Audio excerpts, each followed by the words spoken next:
Hello students, welcome to class 12 physics class.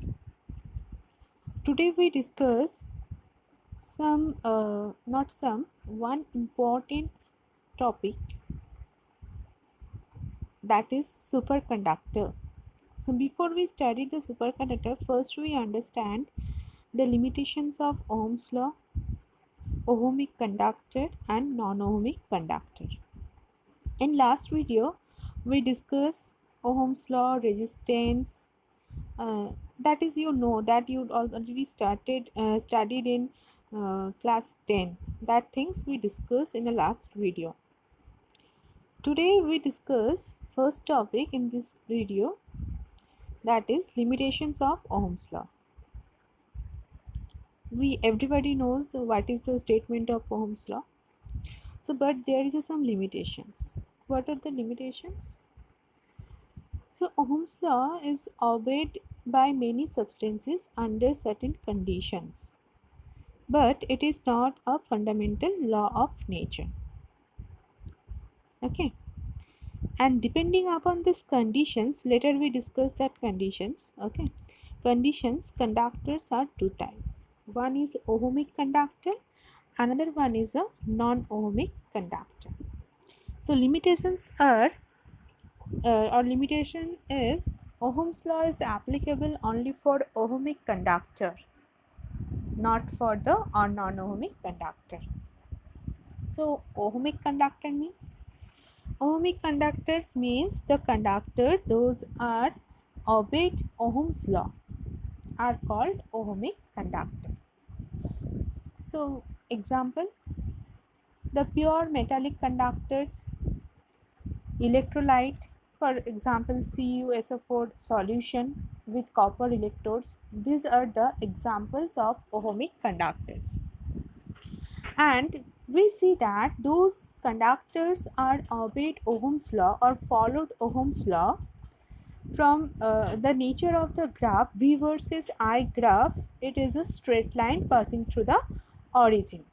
That means the resistance, if we consider one slope, if we draw a slope, we see that the resistance is constant at every point in this graph.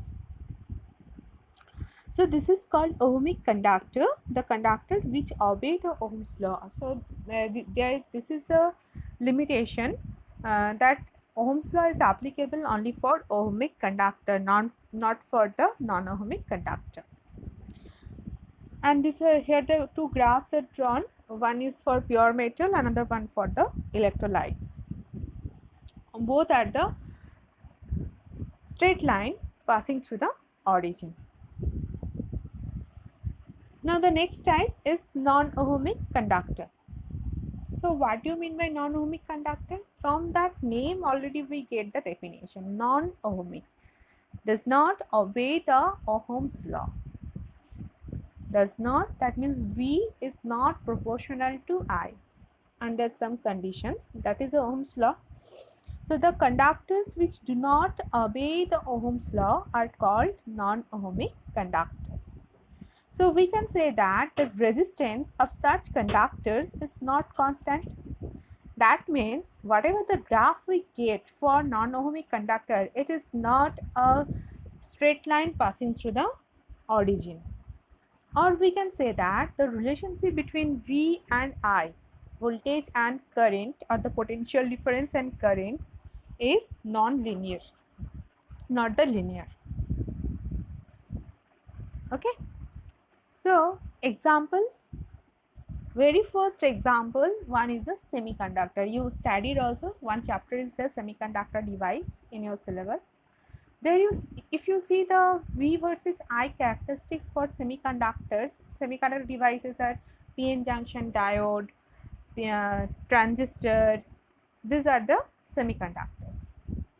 If you see that the nature of the V versus I graph, it is not a straight line passing through the origin. So here if we draw a slope, we get a different value of resistance. It is not constant. Resistance is not constant. Next example is water voltmeter. That is also one device if we see the nature of this device, V versus I, it is a straight line but not passing through the origin. Okay, these are the examples of non-ohmic conductor. Now, one thing you keep it in your mind, that if there are very small currents are present, the metallic conductors obeyed Ohm's law and its V versus I graph is a straight line. But if large amount of very large amount of current are passed through the same conductor, large amount of heat is generated.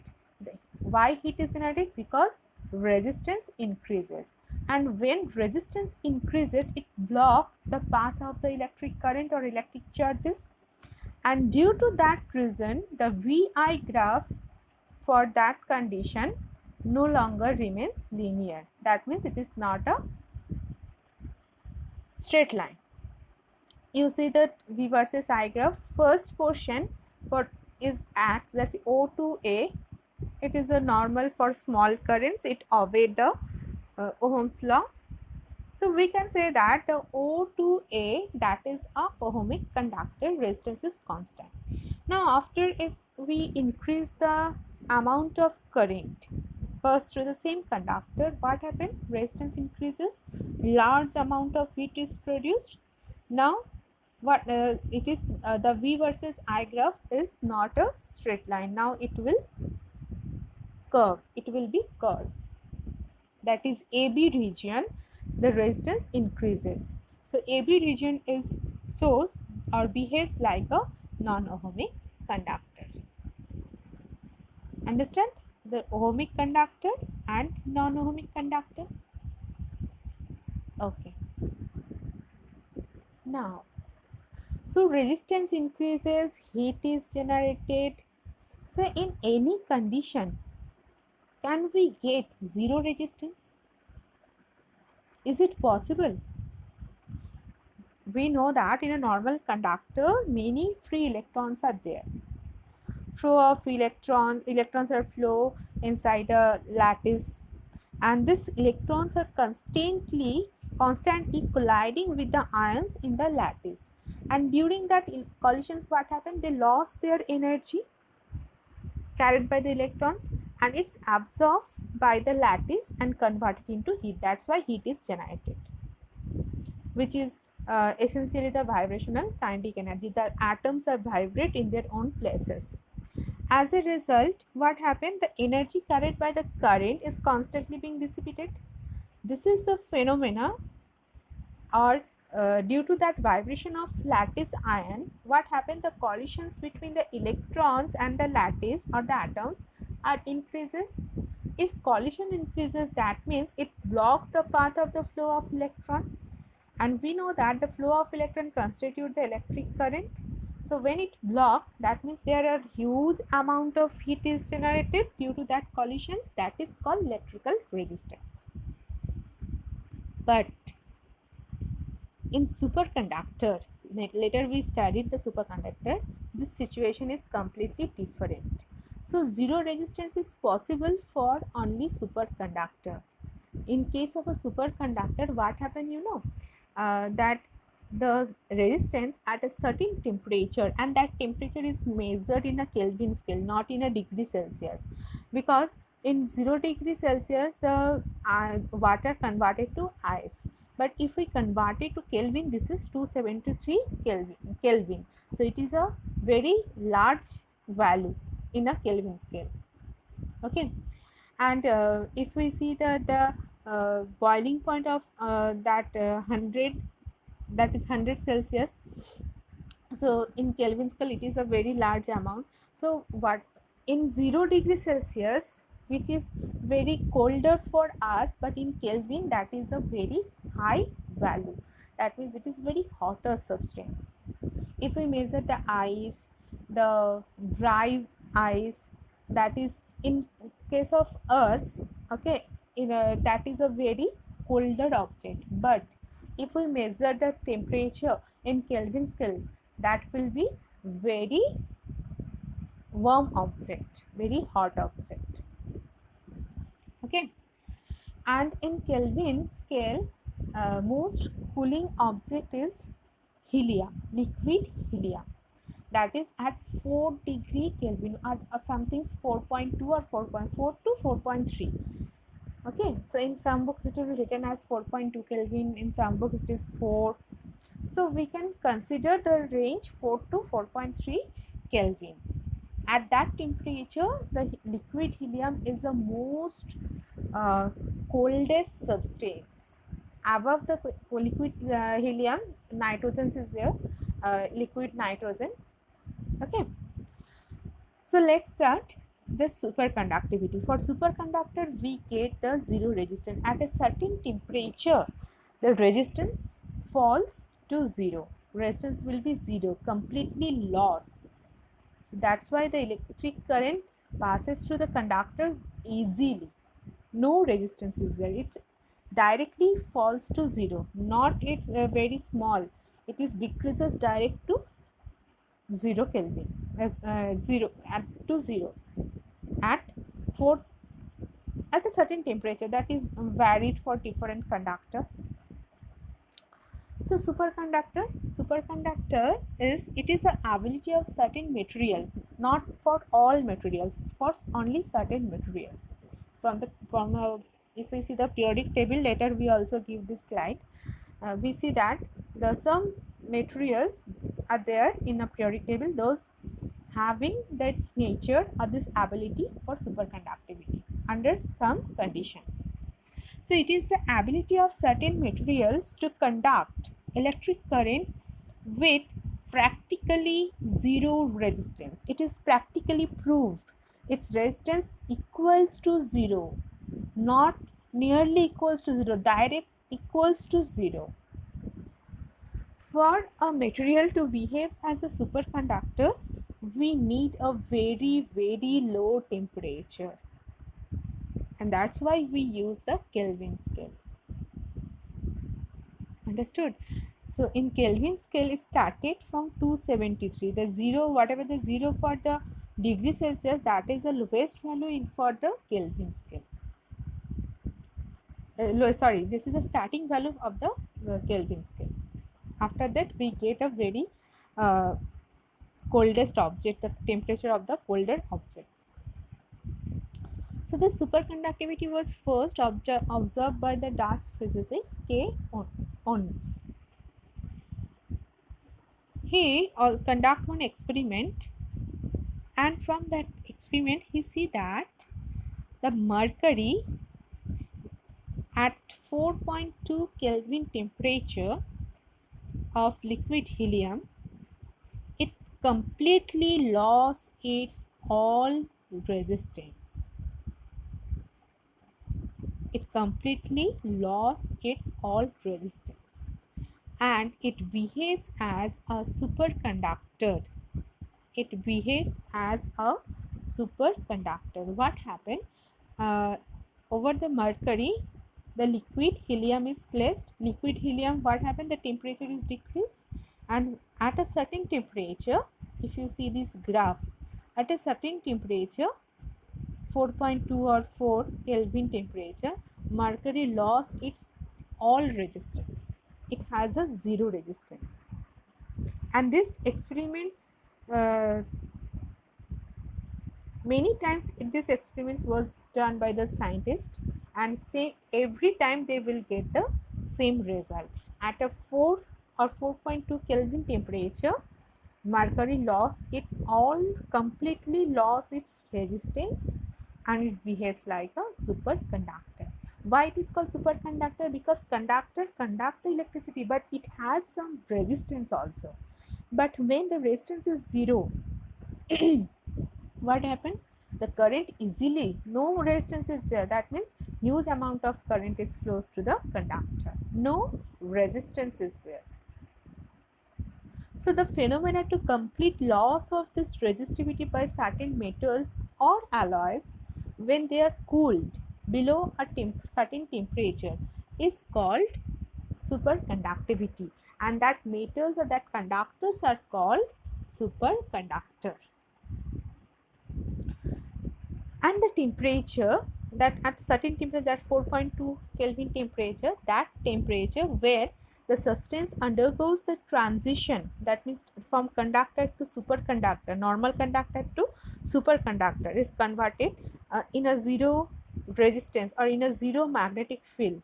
This transition or this temperature is called critical temperature, and it is denoted by Tc. For mercury it is 4.2 Kelvin. Understood? So these two are very, this temperature, this Tc, this critical temperature is a very important topic, this very important quantity for superconductivity. Always the temperature is less than the critical temperature. Only that condition the normal conductor converted to superconductor with a zero resistance and zero magnetic field. When it will be a superconductor, inside that conductor magnetic field is zero. Magnetic field lines repel each other, and that is one name also be there, that process that when the magnetic field lines repel each other, that effect is called Meissner effect. Later we also discuss the Meissner effect. So you understand the superconductivity and the critical temperature at which substance undergoes a transition from normal conductor to superconductor in a zero magnetic field or with a zero resistance is called critical temperature. So when the conductor converted to superconductor, a current is set inside it and it persists for a very long time without any change its magnitude, because resistance is not there, so no collisions is there, so it will lasting very long time. Okay, so this is the graph for mercury. Now, so what is the cause of superconductivity? What happened inside when it is temperature down, or at it will comes or the temperature is below the critical temperature? What happened when it will be colder? So as the metal is cooled to low temperature, what happened? The lattice vibration in lattice are, the atoms inside the lattice are vibrating normally. So when the temperature is low, as we know that the resistance is proportional to the temperature. Okay, as we increase the temperature, the resistance also increases, because the vibration of the lattice atom vibrating in their own places, and this vibration increases, and due to that vibration, collisions also created between that atoms and the electrons. They block the path of the flow of electron, and due to that the resistance is, that heat is generated, and that is called electrical resistance. So what happens if we decrease the temperature? Resistance also decreases. That means the vibration of the atoms or the lattice atoms also decreases. It's come slow down. So now what happened? A moving electron, because we know that the conductor has lots of free electrons. A moving electrons attracts nearby metal atoms. When it will be cooled to low temperature, the lattice vibration decreases or lattice vibration slows. Due to that condition, the moving electrons attract that, because the lattice atoms are the positive atoms, so they attract the moving electron attracts the nearby metal atoms, and which creates a positively charged wake behind the electron, and this wake can attract another electron and they will form a pair, because we know that negative repel each other. So when one moving electron attract the all positive atoms or the nearby metal atoms, and it creates a wake behind the electron. Now when another one electrons is come inside the lattice, it will repel by that electron, and due to that bond, due to that the two electrons form one bond, and that bond is called copper pair. and this copper pair, like this way, with this pair, this electrons moves inside the lattice, and there are many pairs are formed inside the lattice. So the two electrons formed a weak bond called copper pair. This is a very weak force. The force between these two electrons which form the bond between them, this is a very weak pair. This is sometimes it is called cooled pair, sometimes it is called copper pair, because copper, one scientist name, from that it is denoted by copper pair, which encounters less resistance. Then what happens? These two electrons moving separately. Now when more copper pairs form, they behave in the same way.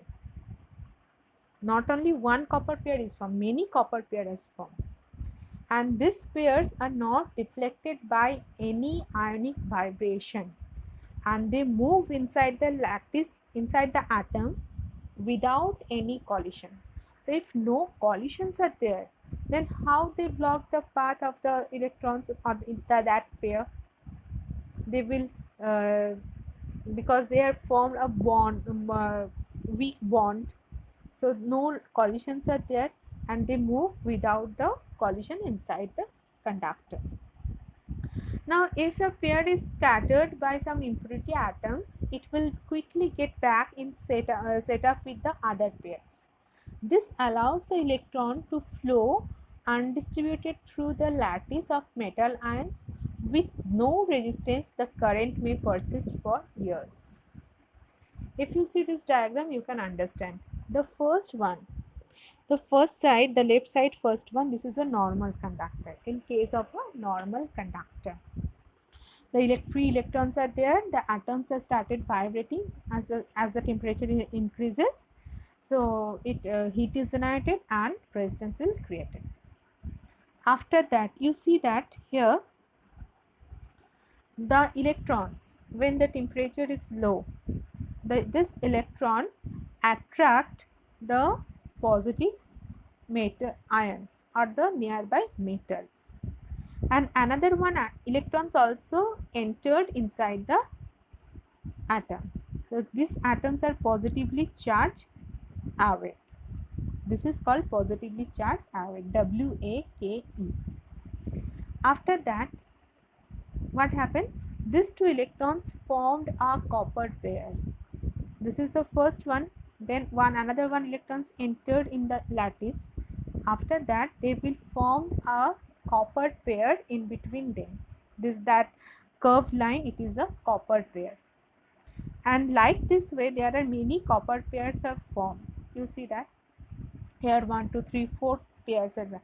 And like this way, they will move inside the conductor, and they are not deflected by the ionic vibration, and they move without collision.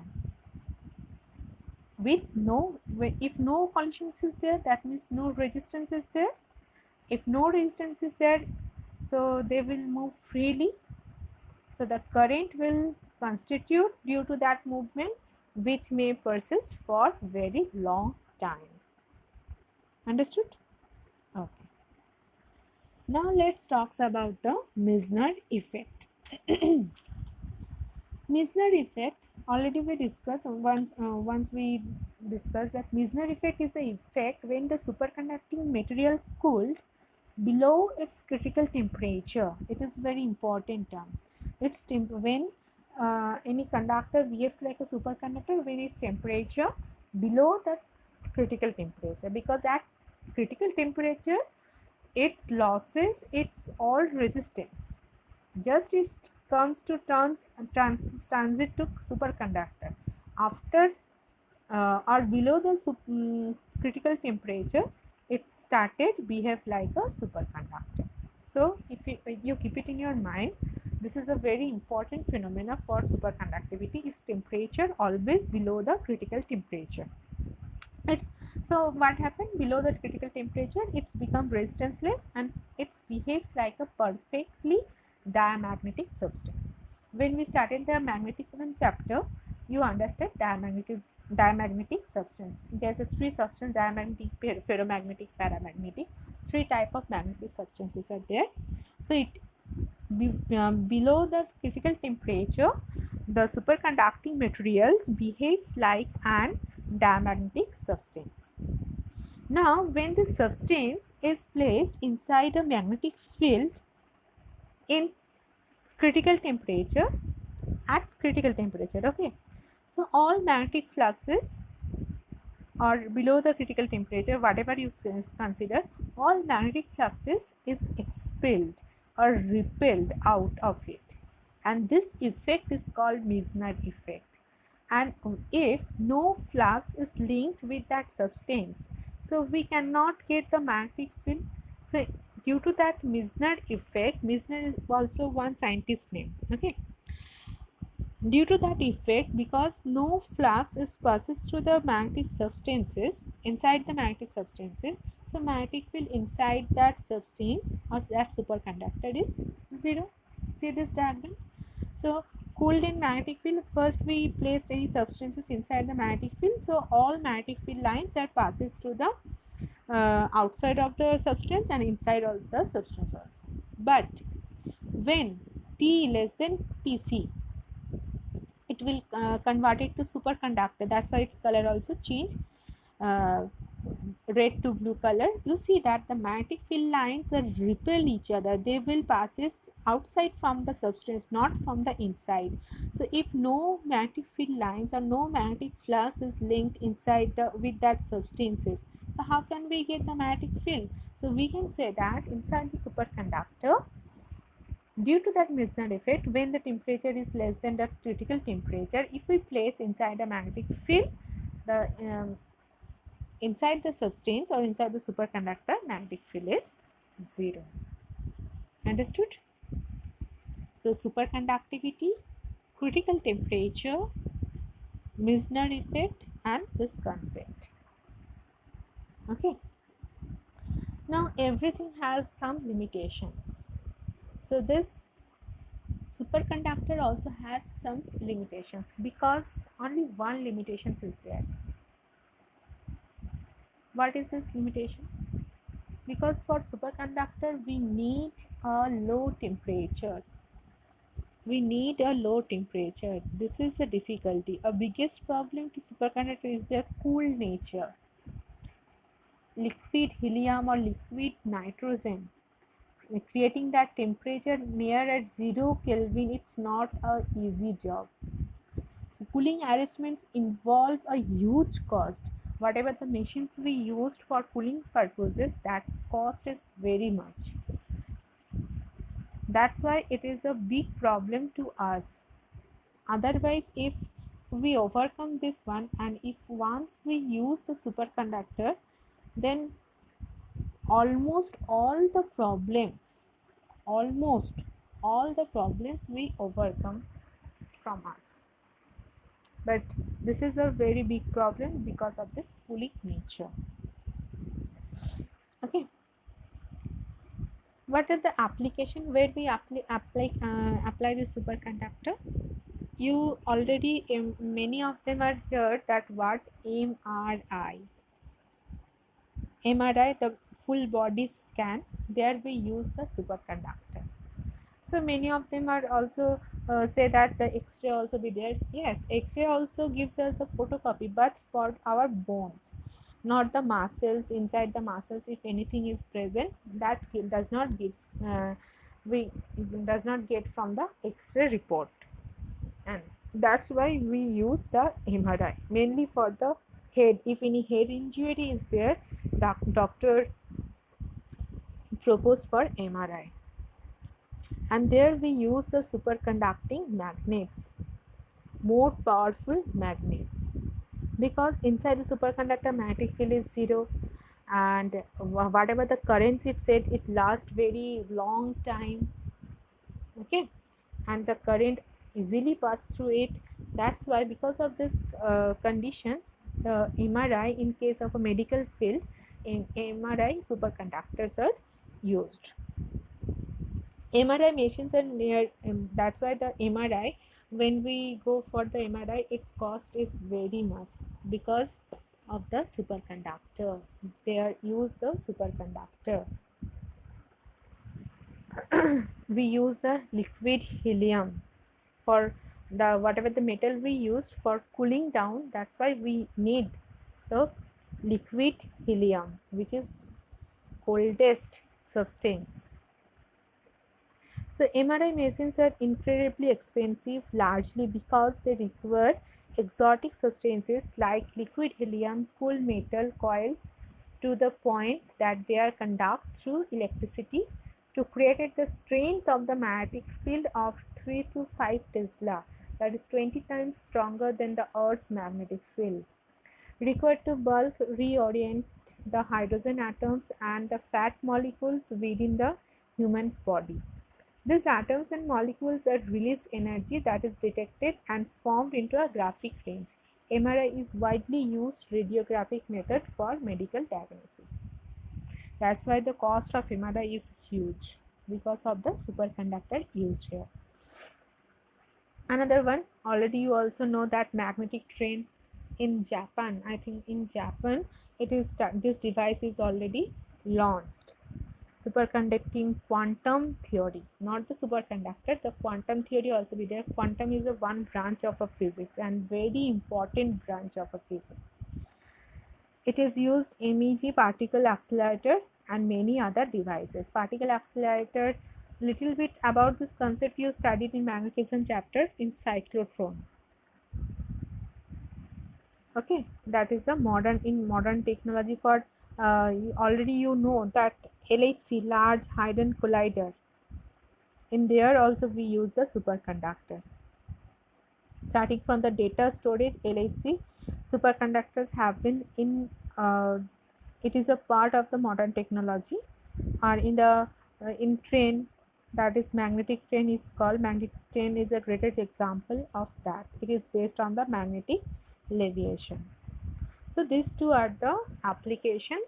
In modern technology, its research procedure already continued. It's continued. If many things are produced, or if the scientists try to use this superconductor idea in for our normal life, for all human being can use that technique. They will research for that. So nowadays we see that for in a medical field in MRI and in modern technology in that magnetic train, the squid, there we use this concept of superconductor. So here you see that this is a periodic table: superconductivity, transition temperature, and critical fields. Those are the white color. These metals have ability to show the superconductivity. If their temperature is below the critical temperature, they will behave like a superconductor. Okay, thank you. If you have any problem, please write in a comment box. Tata.